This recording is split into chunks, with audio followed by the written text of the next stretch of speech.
Hi friends, అందరికీ నమస్కారం. అందరు ఎలా ఉన్నారు ఫ్రెండ్స్? అందరూ బాగుండాలి, అందులో నేను ఉండాలి ఫ్రెండ్స్. చిన్న విషయం చెప్తా, వింటారా ఫ్రెండ్స్? మనిషి కష్టపడాలి.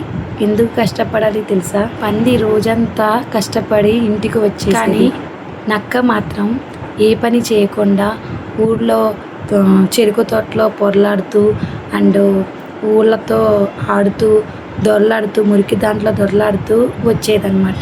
నక్క ఇంటికి వచ్చేటప్పుడు బురద పూసుకొని ఇంటికి వచ్చేసేదన్నమాట.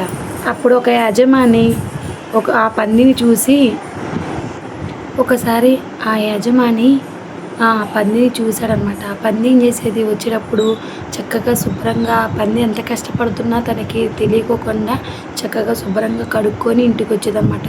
ఒకరోజు ఆ యజమాని చూసి ఏమన్నాడంటే, ఈ పంది ఏ పని చేయట్లేదు అని చెప్పి చాలా శుభ్రంగా ఉందని చెప్పేసి పందికి మాత్రం నీళ్లు పోస్తూ ఉండేవాడు అనమాట. మంచినీళ్ళు వేస్తూ ఉండేవాడు. మళ్ళీ ఒకసారి నక్క వచ్చేది కదా, అది బురదలో బాగా పొరలాడి వచ్చేదన్నమాట.